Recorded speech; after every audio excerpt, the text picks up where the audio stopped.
और इनमें कुछ ऑथेंटिक बुक्स भी है और इसमें दृष्टि की सारी टेस्ट सीरीज। बहुत टाइम कम लगता है जिससे कि आप कम टाइम के अंदर हुआ है। तो जेआरएफ के लिए आपने कैसे टाइम निकाला यूपीएससी के साथ? 2 घंटा करंट अफेयर्स पढ़ता हूँ मैं और 3-3 घंटे कोई 2 सब्जेक्ट ले लेता हूँ। जैसे अभी मेरा हिस्ट्री चल रहा है, के अंदर इंटरेस्ट हो, लोगों के बहकाव में नहीं आए। कोई बोलता है कि ये सब्जेक्ट स्कोरिंग होता है, वो सब्जेक्ट स्कोरिंग होता है। Hello everyone, welcome to student. तो सिर्फ हमारे साथ हैं दिनेश पटेल भैया, जिनका अभी हाल ही में जो जेआरएफ का रिजल्ट आया, ज्योग्राफी से उनका 98.30% आया है। साथ ही वो यूपीएससी की तैयारी करते हैं यहाँ पर वजीराबाद में रहकर, जो कि मुखर्जी नगर के पास है।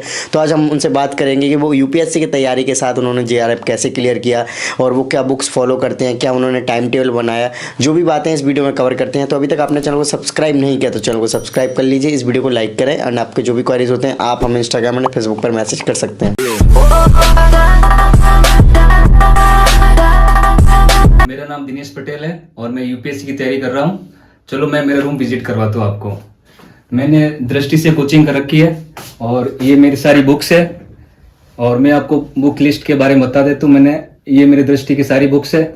इसके नीचे ये मैंने एनसीईआरटी ले रखी है और ये मेरे कुछ ऑथेंटिक बुक्स भी है और इसमें दृष्टि की सारी टेस्ट सीरीज जो मेंस के है, पीटी के सारी बुक्स इसमें है। और ये मैं सिर्फ ज्योग्राफी ऑप्शनल के लिए पढ़ता हूँ मैं। और ये नीचे मेरी नोटबुक है जो मैंने हाथों से लिख रखा है, सारे हैंड राइटिंग नोट्स है मेरे। और ये मेरी स्टडी टेबल है और यहाँ मैं स्टडी करता हूँ। और मैंने एक वाइट बोर्ड भी लगा रखा है जहाँ मैं प्रैक्टिस कर सकूँ मैं। ये मैंने नोट्स बनाए हैं जो ज्योग्राफी के नोट्स है। जैसे डायग्राम के थ्रू समझना बहुत आसान रहता है, इसलिए मैंने सारे डायग्राम से कर रखे और शॉर्ट्स नोट्स भी बना रखे मैंने ये, जिससे कि आप पढ़ने में बहुत टाइम कम लगता है, जिससे कि आप कम टाइम के अंदर बहुत अच्छा पढ़ सके आप। और सारे डायग्राम से मैंने बना रखे हैं और हाईलाइट भी कर रखा है जो एग्जाम के पॉइंट ऑफ व्यू से इम्पोर्टेंट हो। आगे वीडियो शुरू करने से पहले आपके लिए इंपॉर्टेंट इन्फॉर्मेशन। अनअकैडमी लेकर आया अनअकैडमी अल्ट्रा कॉम्बैट, जहां पर आपको बहुत सारे रिवॉर्ड जीतने को मिलेंगे जिनकी कीमत 10 करोड़ तक होगी। ये जो टेस्ट है वो 27 फेब को होने वाला है सुबह 11 बजे से। इसमें टोटल 56 क्वेश्चंस होंगे जो कि जीएस से होंगे, साथ ही 60 मिनट्स में होंगे। चलिए और जानते हैं इसके बारे में। इसमें टॉप 10 रैंकर्स को मिलेगी 100% यूपीएससी सीएससी स्कॉलरशिप, साथ ही प्लस सब्सक्रिप्शन। साथ ही टॉप रैंकर्स को मिलेंगे Apple MacBook, Dell laptops, iPad and Samsung laptops. साथ ही 1000 टॉप लकी विनर्स को मिलेंगे 5000 तक के अमेजॉन वाउचर्स। साथ ही जो भी स्टूडेंट्स इस कॉम्बैट में पार्टिसिपेट करेंगे उनको स्कॉलरशिप मिलेगी।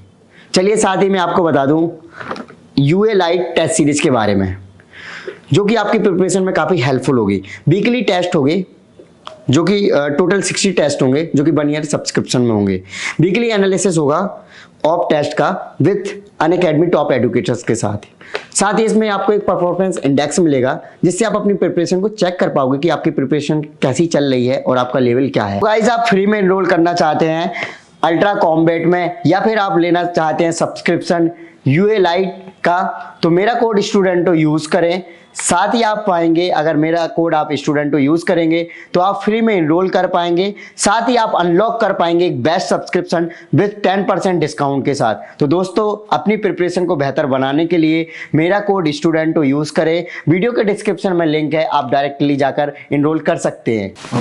ओके, सबसे पहले आप अपना नाम और एजुकेशन बैकग्राउंड बताइए। मेरा नाम दिनेश पटेल है। मैं राजस्थान से पाली डिस्ट्रिक्ट से हूँ, बट मेरी सारी 10th के बाद मैंने एजुकेशन जोधपुर से ही की थी मैंने। ओके, सो ग्रेजुएशन वगैरह और पोस्ट ग्रेजुएशन कहाँ से? ग्रेजुएशन मैंने बीएससी जेएनयू जोधपुर से की थी और अभी मेरी पीजी चल रही है, वो वर्धमान महावीर ओपन यूनिवर्सिटी कोटा से चल रही है मेरी। कोटा से अभी फाइनल ईयर के एग्जाम मेरे मार्च अप्रैल में होने वाला है। ओके, सो आप कब से यूपीएससी की तैयारी के लिए दिल्ली या फिर यहाँ पर जो अभी आए हो तैयारी? मेरे को 3 साल हो गए दिल्ली आए हुए। 3 साल हो गए। हाँ। सो आपने ओपन से ग्रेजुएशन किया है? हाँ, मेरा एम ओपन से चल रहा है। ओके, मैं दिल्ली आ गया था तो कंटिन्यू तो जा नहीं सकता कॉलेज, इसलिए मैंने ओपन से कर रखा है। राइट। सो अगर हम यूपीएससी की सबसे पहले तो आपने प्रिपरेशन स्टार्ट की होगी, फिर साथ में जेआरएफ कैसा हुआ, ये इसके बारे में बताइए। सर, मैंने पहले तो 2 साल जब तक कोचिंग चल रही थी तो मैंने सिर्फ यूपीएससी पे फोकस किया था। राइट। जब मैंने फर्स्ट अटेम्प्ट दिया था तो मेरे को लगा कि मेरा ऑप्शनल ज्योग्राफी सब्जेक्ट था, तो मेरे को टीचिंग में भी थोड़ा इंटरेस्ट आता मेरे को, इसलिए मैं मेरे दोस्तों को पढ़ाता भी हूँ। तो मैंने सोचा क्यों ना नेट जेआरएफ भी साथ साथ कर ही लेते हैं, जिससे कि इनकम सोर्स ऑफ इनकम हो जाएगी और जिससे मैं यूपीएससी टेंशन फ्री होकर आराम से कर सकूंगा मैं। राइट, लॉन्ग टर्म सर्वाइव करना चाहिए। इससे क्या, जिससे मेरा फर्स्ट अटेम्प्ट के अंदर ही मेरा जेआरएफ हो गया था। ओके, सो जेआरएफ अभी आपका हुआ है, तो जेआरएफ के लिए आपने कैसे टाइम निकाला यूपीएससी के साथ? टाइम तो मेरा ऑप्शनल ज्योग्राफी था, तो इससे ज़्यादा क्या मेरे को ज़्यादा पढ़ना नहीं पड़ा, मतलब इसके लिए अलग से टाइम नहीं निकालना पड़ा मेरे को। मेरे को ज़्यादा से ज़्यादा जेआरएफ और यूपीएससी में ज्योग्राफी में ज़्यादा डिफरेंस नहीं था, बस फैक्ट के अंदर मैं थोड़ा टाइम दिया था उनको। 2 से 3 घंटा डेली पढ़ता था जेआरएफ के लिए। इसके लिए 2-3 ऑथेंटिक बुक लेके आ गया था, उसको ही बार बार रीड करता था मैं। सो जैसे कि आपने बताया आप हिंदी मीडियम से हो, हिंदी मीडियम से तैयारी कर रहे हो, सो आपने देखा कि अभी रिजल्ट्स वगैरह भी कम आ रहे हैं हिंदी मीडियम, तो क्या हिंदी मीडियम से जैसे आपके बेसिक जो एजुकेशन है वो हुआ होगा, बट आपने को नहीं लगता है कि कभी रिजल्ट कम आ रहा है फिर पे आप हिंदी मीडियम से कर रहे हो? रिजल्ट, ये तो बात अपन डिनाई नहीं कर सकते, रिजल्ट कम आ रहा है, कहीं न कहीं तो है English medium Hindi medium result कम आ रहा है, बट मेहनत करेंगे तो हिंदी मीडियम का रिजल्ट भी निकलता है। राइट, बिल्कुल सही बात। जैसे गंगा सिंह थे, वो हमारी कॉलेज के थे, हमारी यूनिवर्सिटी के थे, उनकी भी रैंक बहुत अच्छी खासी है। मेहनत करेंगे तो हाँ रिजल्ट कम आता है, बट मेहनत करेंगे तो अपना भी होगा एक दिन। ओके, सो जैसे आप मुखर्जी नगर आए होगे, आपने कोचिंग ज्वाइन करी, आपने बताया दृष्टि किया, तो कैसे सोच के कर लिया कि दृष्टि बेस्ट है, ऐसे सबको ही कह रहा था इस वजह से कर लिया खुद? नहीं, मैंने बहुत इंक्वायरी की थी मैंने। मेरे फिजिक्स के टीचर भी मेरे साथ आए थे इंक्वायरी के लिए। हम 2-3 कोचिंग भी गए थे, बट उनको भी बेस्ट दृष्टि लगा था। एक हमारे केमिस्ट्री के टीचर थे जीआर सर, उन्होंने भी दृष्टि के बारे में बताया था, और जीआर सर को मैं मेरा गुरु मानता हूँ, तो उन्होंने भेजा था मेरे को दृष्टि में। Right, okay. सो जब आप मुखर्जी नगर आए होंगे तो कोचिंग ज्वाइन करने के बाद फिर कैसे क्या समस्याएं आई आपको स्टार्टिंग में अगर देखा जाए? समस्या तो कुछ नहीं, थोड़ा या खाने की प्रॉब्लम होती है मैन तो, और रहने का मुखर्जी नगर में थोड़ा महंगा पड़ रहा था, तो हमने फिर हमारे फ्रेंड इधर वजीराबाद में रहते थे, तो हमने इधर आके देखा तो वजीराबाद में जो मुखर्जी नगर में सुविधा मिलती है उससे ज़्यादा बेटर सुविधा और प्राइस भी कम है। ओके, सो अब हमें आप बताइए कि आपकी स्ट्रेटजी क्या रहती है यूपीएससी के लिए? जैसे कि आपने फर्स्ट अटेम्प्ट दिया तो उसके लिए आपने स्ट्रेटजी बनाई, वो डेफिनेटली अभी भी आप पढ़ रहे होगे, तो क्या अप्रोच अपनाते हो? अप्रोच अभी तो मैंने हमारे पीटी पे फोकस चल रहा है, क्योंकि 5 जून को पीटी का एग्जाम है, और उससे पहले हमने मेंस भी किया था। मेंस के लिए प्रैक्टिस की थी, आंसर राइटिंग भी की थी, और जब दृष्टि के अंदर क्लासें होती थी तो मैं क्लास से कंटिन्यू करता था, और जब भी टेस्ट होता था मैंने एक भी अभी तक टेस्ट मिस नहीं किया था मैंने, चाहे मेरी तैयारी हो या नहीं हो। जिससे क्या उससे आपको क्वेश्चन अप्रोच का पता चलता है कि पीटी में कैसे क्वेश्चन पूछते हैं, मेंस में कैसे, क्यों दृष्टि के अंदर पीटी और मेंस दोनों के टेस्ट टाइम टू टाइम होते रहते थे। और स्ट्रेटेजी की बात करूं मेरी, तो मेरे सुबह जल्दी उठने की आदत है। रात को मैं 10-11 बजे सो जाता हूं और 4 बजे उठता हूं, और मेरा डेली का होता है कि मुझे 12 बजे तक 4 से 5 घंटे पढ़ने हैं, और 12 बजे के बाद में मैं 3 से 4 घंटे और निकाल देता हूँ, तो मेरा डेली का 8 से 9 घंटे मेरी हो जाती है स्टडी। 8 से 9 घंटे? हाँ। तो क्या सब्जेक्ट, मतलब डेली मतलब अलग अलग सब्जेक्ट पढ़ते हो फिर किस तरीके से? मैं 3 सब्जेक्ट लेके पढ़ता हूँ। मेरा 1.5 से 2 घंटा करंट अफेयर्स पढ़ता हूँ मैं, और 3-3 घंटे कोई 2 सब्जेक्ट ले लेता हूँ। जैसे अभी मेरा हिस्ट्री चल रहा है और मेरा ज्योग्राफी चल रहा है, 3 घंटे हिस्ट्री पढ़ता हूँ और 3 घंटे ज्योग्राफी कर रहा हूँ। ओके, सो आपने लास्ट टाइम जब प्रीलिम्स दिया था तो उस टाइम पे आपका जब प्रीलिम्स नहीं हुआ तो उसके बाद फिर आपने कैसे अपनी तैयारी को क्या चेंजेस करे, क्या लगा कि आपको कहाँ कमज़ोर है? मुझे लगा कि मुझे ज़्यादा से ज़्यादा टेस्ट सीरीज लगानी चाहिए। थ्योरी मैंने सारी पढ़ रखी है। उस टाइम मैं कोचिंग भी चल रही थी, कोविड का टाइम भी था, 2020 में अटेम्प्ट दिया था मैंने, तो उस टाइम मैं टेस्ट सीरीज नहीं कर पाया था, घर चला गया था, और उस टाइम सारे टेस्ट सीरीज भी नहीं चल रही थी इतनी, और गांव में चले गए तो वहाँ बुक्स वगैरह भी अवेलेबल नहीं थी इतनी। ऑनलाइन बुक्स मिल जाती पर टेस्ट सीरीज नहीं मिल पाती थी, इसकी वजह से मेरे को क्वेश्चन प्रैक्टिस नहीं कर पाया था। अब की बार क्वेश्चन आंसर राइटिंग कर रहा हूँ, प्रैक्टिस भी कर रहा हूँ क्वेश्चन की भी, तो इस बार लगता हो जाएगा। ओके, सो अगर बुक्स की बात करें तो कौन कौन से ऐसे रेफरेंस बुक आप फॉलो करते हो? मैं सबसे पहले जो आपने पढ़ रखा है उस क्लास नोट्स को बार बार रिवाइज करो आप, जिससे कि आपके क्लास रोज आपके कॉन्सेप्ट क्लियर हो जाएंगे। और एनसीईआरटी तो पढ़ना आपको मस्ट है ही है। और इसके अलावा ऑथेंटिक बुक देखें तो जैसे मैं जो मैं फॉलो कर रहा हूँ, मैं जैसे पॉलिटी के अंदर मैं राजेश मिश्रा सर की बुक्स को फॉलो करता हूँ, और लक्ष्मीकांत भी देखता हूँ मैं। और ज्योग्राफी के लिए दृष्टि की मैं क्लास नोट्स देखता हूँ अच्छी तरीके से, और उसके लिए ऑथेंटिक बुक्स के लिए सविंदर सिंह में पढ़ता हूँ। सविंदर सिंह, हाँ। और इकोनॉमिक्स में क्लास नोट्स पढ़ता हूँ, और दृष्टि के जो प्रिंटेड नोट्स है वही कर रहा हूँ अभी तो मैं। और रमेश सिंह कभी कभी जब कोई बड़ा डाउट हो तो वो देख लेता हूँ मैं।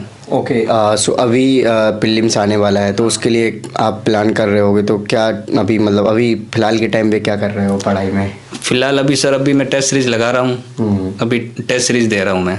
ओके, सो टेस्ट सीरीज दे रहे हो तो क्या स्कोर बन रहा है अभी टेस्ट सीरीज में? अभी स्कोर बन रहा है, ज़्यादा तो नहीं बन रहा अभी क्योंकि अभी करंट अफेयर चल रहा है, तो बहुत ज़्यादा करंट अफेयर्स का आ रहा है, तो मैं देख रहा हूँ अभी 60-70% आ रहा है। ओके, सो जैसे कि आपने अभी JRF क्लियर किया है जो कि काफ़ी अच्छा होता है, तो जैसे आप अभी UPSC भी कर रहे हो, तो क्या जो स्टूडेंट्स जैसे आपकी सिचुएशन की तरह होंगे, बहुत सारे चाह रहे होंगे कि JRF हम भी कर ले, तो उनको क्या एडवाइस देना चाहोगे UPSC की प्रिपरेशन के साथ? UPSC की प्रिपरेशन के समय एक जो आपका ऑप्शनल सब्जेक्ट है उसी के अंदर आप MA कर लो आप, जिससे कि आपका ऑप्शनल भी स्ट्रांग हो जाएगा आपका और आपका JRF भी हो जाएगा, तो आपका सोर्स ऑफ इनकम आप आराम से पढ़ाई कर सकोगे आप टेंशन फ्री होके। राइट। और घर वालों के ऊपर बर्डन है कि वो भी प्रेशर नहीं देंगे आपको पैसों के लिए भी, क्योंकि UPSC एक लंबी रेस है, इसमें धीरे धीरे चलना पड़ता है बट रेगुलर चलना पड़ता है। राइट। सो आप अभी आंसर राइटिंग वगैरह करी है आपने? हाँ। तो वो कैसे करते हो आप?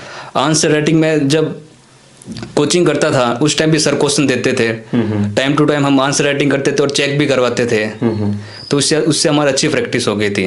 ओके, सो बात की जाए जैसे कि आपने आंसर राइटिंग करी है, और जैसे कुछ होते हैं ना CSAT और क्या कहते हैं कंपलसरी पेपर, तो इसके लिए भी आप कोई फोकस देते हो या फिर ऐसे ही ठीक है निकल जाएंगे? नहीं, CSAT करता हूँ, मैंने मैथ से ग्रेजुएशन कर रखी है, तो मैथ्स और रीजनिंग तो मेरा स्ट्रांग है ही है, बट उसके अलावा भी हम कर लेते हैं, दृष्टि से मैंने कोचिंग की थी इसकी भी। ओके, सो आप इतने टाइम से प्रिपरेशन कर रहे हो, आपने एक अटेम्प्ट भी दे दिया, तो आपको क्या लगता है कि मतलब कुछ ऐसी चीज़ें होंगी या कुछ ऐसे पॉइंट्स होंगे जो रेगुलर बेसिस पे UPSC एस्पिरेंट को फॉलो करने चाहिए स्टडी के दौरान, जैसे कि रेगुलरिटी हो सकती है, रिवीजन हो सकता है क्या? देखो, रेगुलरिटी आपको करनी पड़ेगी। डेली के आप 7 से 8 घंटा मैं स्टॉप वॉच लगा के पढ़ता हूँ। जैसे मैं बीच में चाय भी पीने उठूँ, मैं स्टॉप वॉच बंद कर लूंगा मैं। तो मैं स्टॉप वॉच के हिसाब से मैं 8 से 9 घंटे निकाल लेता हूँ। और मेरे डेली का होता है कि जितना पढ़ता हूँ उसका 2 घंटे मैं रिवीजन में देता हूँ डेली का। जितना पढ़ते हो? हाँ, 6 घंटे मैं पढ़ता हूँ, उसके बाद 2 घंटे रिवीजन का देता हूँ, जो मैंने दिन भर में पढ़ा, जो पिछला पढ़ रखा मैंने। और संडे को सिर्फ मैं रिवीजन का रखता हूँ, सप्ताह भर में जितना भी पढ़ा है। और महीने के लास्ट के 2 दिन जो पूरे महीने में पढ़ा वो उसके लिए देता हूँ मैं। सो ये आपकी रिवीजन साइकिल? हाँ, ये मेरी रिवीजन साइकिल है। ओके, कि ह्यूमन है तो भूलते थे ही है, इसलिए बार बार थोड़ा बहुत टच में रखते हैं, और एग्जाम के टाइम उसको रिवीजन करने बहुत कम टाइम लगेगा। सो जैसे कि आपका JRF में अच्छा परसेंटेज आया है, तो देखा जाए जैसे कि ऑप्शनल आपका ज्योग्राफी है, तो ऑप्शनल के लिए आप कैसे कर रहे हो फिर? ऑप्शनल के लिए मैंने दृष्टि से कोचिंग की थी। ऑप्शनल तो मेरा बहुत अच्छा है, मैंने आंसर राइटिंग भी सारी कर रखी है ऑप्शनल के लिए। मेरे को अच्छा लगता है ज्योग्राफी, क्योंकि मैंने साइंस का बैकग्राउंड का हूँ, तो टेक्निकल सब्जेक्ट है और मेरे को अच्छा भी लगता है। ओके, सो क्या लगता है आपको ज्योग्राफी कितना हेल्पफुल करता है आपकी प्रिपरेशन में? हेल्पफुल बहुत करता है, क्योंकि मैप के बिना आप ना तो हिस्ट्री पढ़ सकते, कोई भी सब्जेक्ट नहीं पढ़ सकते आप। हाँ। जिससे क्या मेरे को ज्योग्राफी इस वक्त मेरा मैप स्ट्रांग हो गया। और मैप खान सर के भी वीडियो देखता हूँ मैं, खान सर की बहुत हेल्प रही थी, JRF में भी रही थी, और जिससे मैप समझ में आने के बाद हमारी हिस्ट्री बहुत इजी हो गई थी। ओके, सो कुछ ऐसी बातें जो नए स्टूडेंट्स हैं, क्योंकि आपने काफ़ी मतलब JRF क्लियर करना अपने आप में एक अच्छी बात है, रेपुटेशन माना जाता है, तो कुछ नए स्टूडेंट्स को आप सलाह देना चाहोगे कि ये चीज़ें फॉलो करें प्रिपरेशन करते हुए? नए स्टूडेंट को यही सलाह देना चाहूँगी, आपको जिस सब्जेक्ट के अंदर इंटरेस्ट हो, लोगों के बहकाव में नहीं आए। कोई बोलता है कि ये सब्जेक्ट स्कोरिंग होता है, वो सब्जेक्ट स्कोरिंग होता है, बट आपका किस में इंटरेस्ट है वो आप सब्जेक्ट लो और उसके अंदर आप PG करो और JRF भी कर लो, जिससे कि आपके सोर्स ऑफ इनकम हो जाएंगे, घर वालों का प्रेशर भी नहीं होगा। और मुझे लगा मेरा JRF होने के बाद बहुत हल्का महसूस कर रहा हूँ मैं, कि अब मेरा के याद भी करता हूँ तो आराम से याद रहता है, अब प्रेशर नहीं है।